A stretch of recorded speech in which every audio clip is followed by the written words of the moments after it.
अस्सलाम वालेकुम नाज़रीन कराम। एक तरफ तो तरीके इंसाफ कल सुप्रीम कोर्ट में फाइनल दंगल खेलेगी, वो भी चीफ जस्टिस के साथ, और दूसरी तरफ आज तरीके इंसाफ ने अपने उम्मीदवारों की लिस्टें जारी कर दी हैं कि कौन कौन बंदा नेशनल असेंबली की किस किस सीट पे किस किस के मद्दे मुकाबल होगा। अहम और बड़ी खबर यह है कि पाकिस्तान तरीके इंसाफ ने शेख रशीद को और उनके भतीजे को टिकट नहीं दी।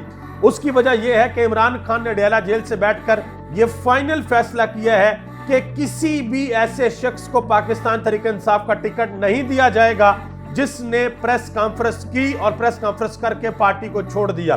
पाकिस्तान तरीके इंसाफ ने वकला को टिकटें दी हैं, अपने कारकुनान को टिकटें दी हैं, और ये सारी टिकटें इमरान खान की मर्जी से दी गई हैं। जिस जिस शख्स को इमरान खान ने कहा है उनको टिकटें जारी कर दी गई हैं। लेकिन सबसे अहम बात, सबसे बड़ा मरहला और सबसे कठिन मरहला कल सुप्रीम कोर्ट के अंदर होगा। आज इलेक्शन कमीशन ऑफ पाकिस्तान ने और जो दूसरी पार्टीज थी उन्होंने सुप्रीम कोर्ट के अंदर अपने सारे दलाइल दिए हैं। अब कल बारी है तहरीक इंसाफ की। कल बैरिस्टर गौहर अली खान और इसके अलावा हामिद खान और इसके अलावा बैरिस्टर अली जफर ये सुप्रीम कोर्ट ऑफ पाकिस्तान के अंदर अपने दलाइल देंगे और ये बताएंगे कि हमसे पार्टी का निशान ना लिया जाए, बल्ला ना लिया जाए।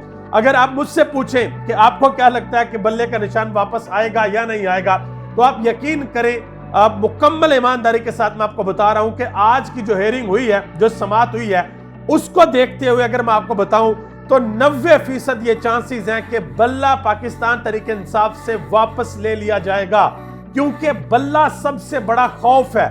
अगर बल्ला बैलेट पेपर के ऊपर हुआ तो बड़ों बड़ों की जमानतें जब्त हो जाएंगी। वो लोग जिनको अपनी जीत के ऊपर मुकम्मल यकीन है, उनको भी पता है कि बल्ला बैलेट पेपर के ऊपर हुआ तो हम किसी भी सूरत जीत नहीं सकते। अच्छा, दूसरी तरफ एक और बात भी बता दूं, ऐसा नहीं है कि अगर बल्ला ना हुआ तो वो कैंडिडेट जीतेगा नहीं, वो कैंडिडेट फिर भी जीतेगा। लेकिन सबसे बड़ा मसला है उन मखसूस नशिस्तों का जो कि कौमी असेंबली की तकरीबन 60 नशिस्तें हैं। तरीके इंसाफ से अगर बल्ला ले लिया जाता है और ये आजाद हसीयत में इलेक्शन लड़ते हैं तो 60 नशिस्तें इनके पास नहीं आएंगी। लेकिन यहां पर आपने दिलों को थाम के रखना है। वजह यह है कि पाकिस्तान तरीके इंसाफ ने इसका एक बैकअप प्लान तैयार कर लिया है और वो बैकअप प्लान एक सरप्राइज होगा। अगर तरीके इंसाफ से बल्ला वापस ले लिया जाता है तो फिर उस बैकअप प्लान का ऐलान किया जाएगा कि तरीके इंसाफ किस तरीके से इलेक्शन लड़ेगी। इलेक्शन का बायकॉट तरीके इंसाफ नहीं करेगी। ये अभी तक की इतलात है कि जो मर्जी हो जाए। इमरान खान ने कहा कि एक भी बंदा रह गया, जिस तरह इमरान खान कहते थे ना कि मैं अगर अकेला भी रह गया तो मैं हकीकी आजादी के लिए जद्दोजहद करूंगा, इसी तरह इमरान खान ने कहा कि अगर कोई अकेला बंदा भी बचता है ना तो हमने इलेक्शन लड़ना है, हमने इलेक्शन का बायकॉट नहीं करना है।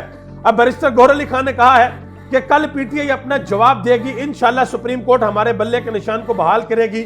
हम आर्टिकल 17 पर इन्हिसार कर रहे हैं। कभी किसी पार्टी का इंतखाबी निशान इंट्रा पार्टी इलेक्शन की बुनियाद पर नहीं लिया गया, यह बैरिस्टर गौहर अली खान ने कहा है।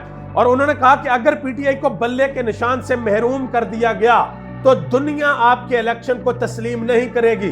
पाकिस्तान के करोड़ों लोग आपके इलेक्शन को तस्लीम नहीं करेंगे। आपके इलेक्शन की कोई क्रेडिबिलिटी नहीं होगी।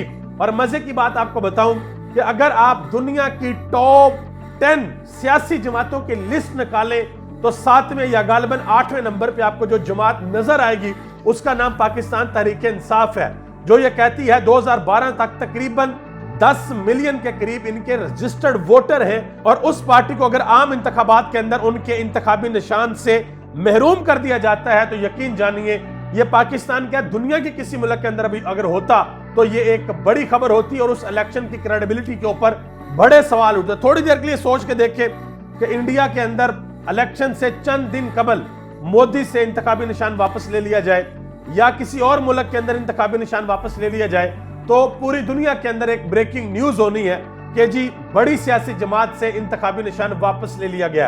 और पाकिस्तान के अंदर जो इंतखाबात होने के लिए जा रहे हैं उसके हवाले से इंटरनेशनल मीडिया ने, अल जजीरा ने अपने ट्विटर हैंडल के ऊपर लिखा कि ये इंजीनियरिंग हो रही है, क्या पाकिस्तान के इलेक्शन को होने से पहले ही रिग कर लिया गया है। तो इस तरह के सवाल जो है वो उठ रहे हैं। आगे आ जाए जी, जो लाइबा उमर डार है, जो उमर डार की साहबजादी हैं, उन्होंने एक ट्वीट किया।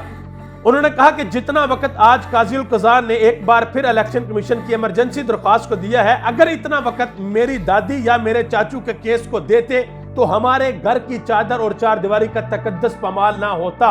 और एक और बड़ी अहम बात आज हुई जब चीफ जस्टिस ने पूछा ना कि जी आपने इंट्रा पार्टी इंतखाबात कहां पे करवाए हैं, तो हामिद खान ने कहा जी हमने पेशावर के अंदर करवाए हैं। उन्होंने कहा जी वहां पे क्यों करवाए हैं? उन्होंने कहा जी सिक्योरिटी का मसला था। तो चीफ जस्टिस ने कहा जी मेरे पास आ जाते, सिक्योरिटी का मसला था। यही वो चीफ जस्टिस हैं जिनको लतीफ खोसा ने कहा था कि जनाब आपकी अदालत से मेरे मुंशी से पेपर छीने गए हैं। तो आगे से चीफ जस्टिस ने कहा ये मुंशी का लफ्ज क्यों यूज कर, ये मुंशी क्या होता है, निकले बाहर मुंशी से। और इसी चीफ जस्टिस को जब यह कहा गया कि जबरी गुमशदगी के केस के अंदर लेवल प्लेइंग फील्ड में भी जब यह कहा गया कि एंकर इमरान रियाज खान आना चाहते हैं और अपना बयान रिकॉर्ड करवाना चाहते हैं, लेकिन वो ये कहते हैं कि चीफ जस्टिस मुझे खुद बुलाएं और मुझे सिक्योरिटी दें, तो आगे से चीफ जस्टिस ने कहा मेरे पास फौज तो नहीं है जो मैं सिक्योरिटी दूंगा।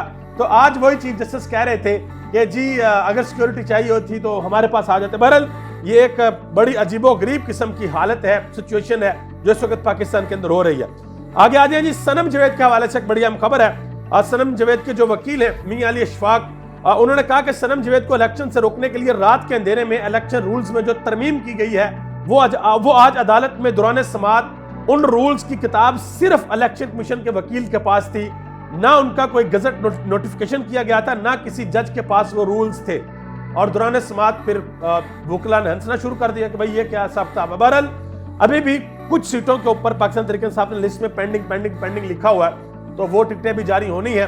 देखते हैं, मैं इंशाल्लाह कोशिश करूंगा मैं एक कंप्लीट वीडियो बना के आपको दूंगा जिसमें मैं आपको बताऊंगा कि किस किस सीट के ऊपर बड़े मुकाबले होने के लिए जा रहे हैं। आप सबका बहुत बहुत शुक्रिया। पाकिस्तान जिंदाबाद, पाकिस्तान के अवाम और पाकिस्तान के इदारे पाइंदाबाद।